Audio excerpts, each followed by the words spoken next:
Hello, everybody. Nurse Scott here. How are you? It's the end of the year, and I thought we'd do something fun. Let's watch a funny video together. This is a skit done by a guy named Zach. I don't know him. I will put a link to his channel down below if you want to watch more of his stuff. But let's see how well he brings up some very important issues about healthcare. This is a skit about a recent experience that he had, a very frustrating experience with the healthcare system. So let's take a look. Before we begin, a couple things. I will say doctor over and over. I know there are also nurse practitioners and physician assistants in the world. Just for brevity, I will say doctor probably most of the time. There's a little bit of swearing in this video, so if that offends you, click away now. And there's a brief, and it sounds strange, there's a brief visual reference to gun violence. So if that bothers you, you've been warned. So let's take a look and see what we can learn from Zach's recent experience, his recent funny experience with the healthcare system.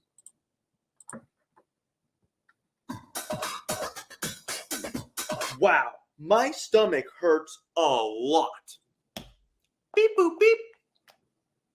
Bring bring up. Doctor's office speaking. Hi, doctor's office. So my stomach feels like it has ass cancer. Is it possible to see the doctor like right now? Yeah, you can come in tomorrow morning. Okay, so do you know what now means? Oh, they just changed the definition. Now it means tomorrow. Got it. So I need a doctor before now. Well, that's like yesterday, and that's impossible. Can I speak to him on the phone or anything? No. No. Yeah, you should go to urgent care or the emergency room if you need help right now. But like the older definition of now. All right, here we go. So poor Zach, he's not feeling well. He does the right thing, right? He's calling his doctor's office, and this is what he gets. He needs to be seen right now. Well, maybe he doesn't need to be seen right now, but he wants to be seen right now. Doctor's offices are busy places. Some of them will leave space in the day so they can squeeze patients in, that, like Zach. Others don't. So I recommend that you contact your doctor's office by going to your patient portal and leaving a message. If you don't use that, then when you call your doctor's office and they say, oh, okay, let me get a message to your doctor for you, they're basically putting that message into the system for you. Some providers like that and they respond well to that and will call you back, or they'll leave you a message through the system. Others don't. So you just need to get to know your particular provider and how they like to communicate with their patients. Also, when you call, you're probably talking to a receptionist, and they've probably been told, try to make an appointment for the patient as soon as possible, maybe the next morning. Maybe that's when they reserve space for urgent patients. And then otherwise tell them to go to urgent care or the emergency department. They don't know which one you need. They're a receptionist, not a nurse. Sometimes you can get a hold of a telephone triage nurse. Will ask you more questions, try to get you to the right place, maybe give you some directions on how to take care of yourself in the meantime. But this is pretty typical. You want to get in soon, you can't get in soon. It's frustrating. So Zach's going to go to urgent care, and let's see what happens when he goes to urgent care. And what brings you in today? So my stomach feels like I swallowed a dog that has AIDS, and I would like that feeling to go away now. Okay, so we actually don't have any equipment to test for stomach issues.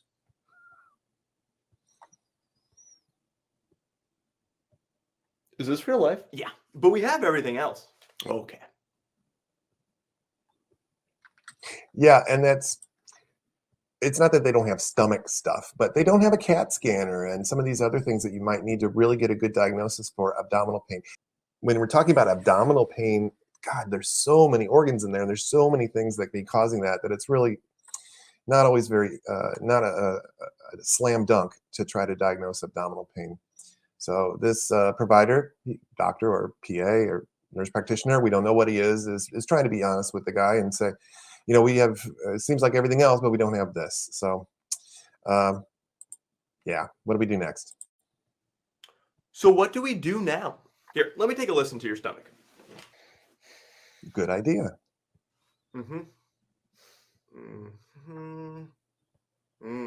We don't use headphones, but yeah. Well, definitely sounds like there's something going on. Wow, you and me. It's like the same page. That's what I'm saying. Do you feel the pain too? Because I think we're one person in two bodies. So what I can do is... So yeah, he's like, yeah. Oh, yeah, there's something going on. Oh yeah, thank you, Einstein. I figured that much out for myself. But again, like I said, it's difficult. What we're listening for when a nurse or a doctor or any other provider listens to your abdomen is there's little gurgly sounds, little tinkling sounds. Um, and if they're hyperactive, then there's more than normal. It's very busy in there. Like when you have diarrhea, a lot of times everything is moving faster. It's tick up, tick up, tick up, tick up. Or the other extreme, when it's very quiet, means maybe the bowel isn't moving the way it's supposed to. The intestines aren't moving things through, and that could be an obstruction or something serious like that. So I don't know which one he heard, but he heard something that said, "Yep, there's something going on in there." Obviously, a real examination of your abdomen would be um, more involved than that. Recommend you to a gastroenterologist. Okay. They'll be open on Monday. Did they update the definition of now again? Yeah, now means next Tuesday. Got it. So this will be earlier than now. It's like I'm in Inception. What I can also do in the meantime is prescribe you some medicine that should be helpful in reducing the nausea and pain. See, that's what I'm talking about. And that'll be ready immediately. That's what patients want. They want to know what's wrong. They want a name for what they have, and they want a piece of paper. They want a prescription to take and get some medicine to feel better. He just wants to feel better. So now giving a medicine to help the symptoms isn't going to help whatever's causing the problem, but sometimes it's all you can do. For him, if it's really an abdominal problem, he really should probably go to the ER and have a CAT scan or something done, or at least have a blood test maybe. I mean, maybe not necessarily, but it's frustrating. But sometimes you can do all the right things and still feel like you're getting the runaround. You do the right thing. You call your doctor. Your doctor says, "I'm going to send you to the emergency department." You're like, "Why did I come to the doctor's office if you're going to send me there?" Or same with urgent care. They look at you. They realize this is something that's more complicated than we can take care of right here. I want to send you to the right place. It's a pain in the butt, but there you go. Also, going to a specialist right away is not necessarily the right thing to do. You don't, for a sore throat, go to an ENT doctor. For a abdominal pain, for diarrhea, upset stomach, you don't go to a GI specialist right away. Whoever your primary provider is, or even the urgent care or the ER doc, should be able to get an idea of what's going on, get you going on some, I don't know, whatever medication they think will help. And then after a couple of days, if it's not going well, they think, oh, well, let's send you to a specialist, and they can they can take care of the more difficult to diagnose problems. Or if they diagnose something that needs specific treatment from that specialist, they'll send you to that specialist. But just, oh, you have abdominal pain? I'll send you to the GI specialist. Oh, you have an earache? I'll send you to the ENT. Oh, you have a cough? I'm gonna send you to the pulmonologist. That's not what they mean when they say your doctor is the gatekeeper. Doctor, the PA, the primary care provider, is still supposed to provide primary care, and that includes figuring out kind of what you think the abdominal pain could be. So Zach's got his prescription. Let's go to the pharmacy with him and see if we can get if he can get some relief. Hi, I would like to pick up my medication, please. Let me just look that up for you. Isn't that the truth? Every single time. I'm like, what is, just put my name in and get my list of medications. I don't know. Where are you going? Do you have to enter nuclear codes to get to that particular list of Anyway, I don't know. It's funny because it's true. Oh, we're out. So you're trying to die today, or do you want me to see if another pharmacy has it? Yes, please. Got it. And you're not dying. Here we go again. They don't. None of them. Nope. Suck a dick. What? But what I can do is order it for you, and it should be here by Monday. Okay, so someone has to die. Oh, Hey. no, wait. Okay, so I know it gets frustrating. Please don't pull a gun. Okay, this is for comedic effect. And sometimes drugs, they'd run out of medications at the pharmacy, but the big chains, there's a Walgreens on every other corner, and there's a CVS on every other corner, and you should be able to find what you need there. Sometimes they do have to order it. This sounds like medication that's pretty easy to get. I don't recommend that you pull a gun, but this does speak to the frustration that patients have with the healthcare system. He's been getting the runaround. He's not feeling well. He may be a very nice person, but in this state of not feeling well, and maybe even worrying about the condition that he has, changes how he handles things. And I talk about this in the video podcast that I've started called The Emergency Mind. And it's about how psychology and the emergency department come together. And when people are ill, even if they're nice, pleasant, reasonable people, sometimes the fear or the discomfort changes how they handle stress. Hopefully they don't pull a gun. Please don't do that. Put the gun away. No Yes, one's gonna die, except probably you. Hey, this is America. If you can't get shitty medical care, then go on a shooting rampage in response. Then why is it in our national anthem? It's only in the director's cut for a reason. Now, what I can do now, okay. I shouldn't laugh, but we have in a lot of ways shitty healthcare in the United States. They say we have the best healthcare in the world here, and it's true in a way that we have comprehensive care. If you need a limb reattached or a transplant, they do some amazing surgeries, very complex surgeries, because we have the expertise. We've done the research in this country. We have the technology in this country. That doesn't help Zach. It doesn't help anybody who's just needing some help from a doctor. It can be hard to get into your doctor's office, to a primary care practice. It can be frustrating when you don't have insurance and you can't pay for it, or and you either don't go or you get stuck with the bill. And then the whole pharmacy and drug prices, I won't go into all that, but it can be very frustrating. And unfortunately, gun violence is part of the cultural landscape of the United States, late 20th century, early 21st century. I don't know that any of the big shootings have been caused by frustration with the healthcare system, but it is frustrating. Please don't resort to violence, please. do is recommend an over-the-counter medication that's similar to the one that you ordered, one that I could have gotten this entire time. Yeah. Okay, great. No. Please don't. Please don't. Please don't. It's not worth it. Okay. Pharmacists are people with doctorates in medications, in drugs. Okay, these are experts. And what do? A lot of times, at least my perception of it is, maybe I'm wrong, is they're filling pill bottles all day long. So when you go to the pharmacy, if you need help, ask them for help. I would imagine they're happy to come out from behind the counter, go with you and say, yeah, I recommend this and this. Are you having this? Is it this kind of Then you need to use this. And if it doesn't go away in a couple of days, see your doctor. I mean, they're very smart people, use their expertise.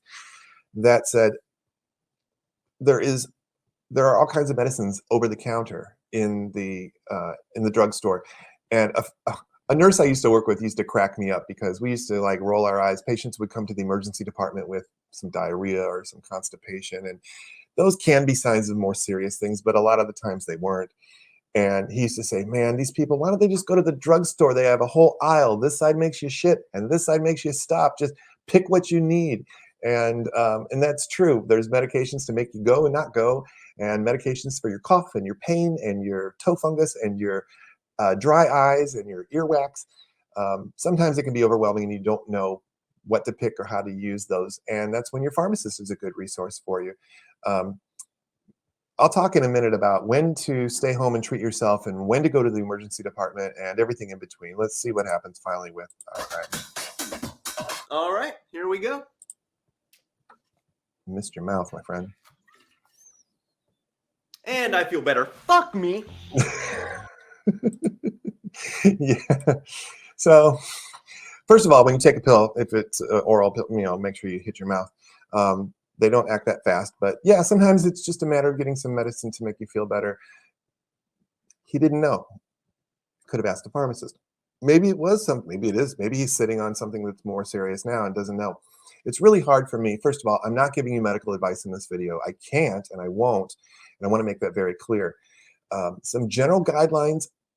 When to go to the ER, when you know something is severely wrong, you are bleeding all over the place, you have chest pain that you think could be a heart attack, you can't breathe, you're sweating, you're pale, your kid looks the same way.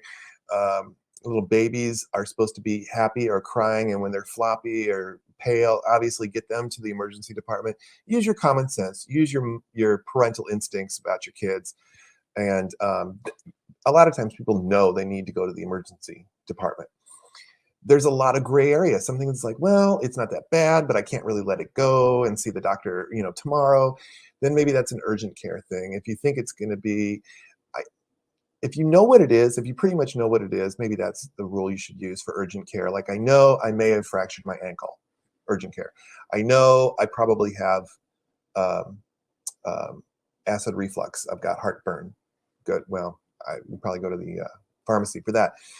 If you kind of know what it is, that if you're not sure what it is, and it seems severe, if it's getting worse, that's a reason to go to the emergency department. Not a bad idea to always check in with your doctor first, but never delay going to get help, waiting for your doctor to call you back or to message you.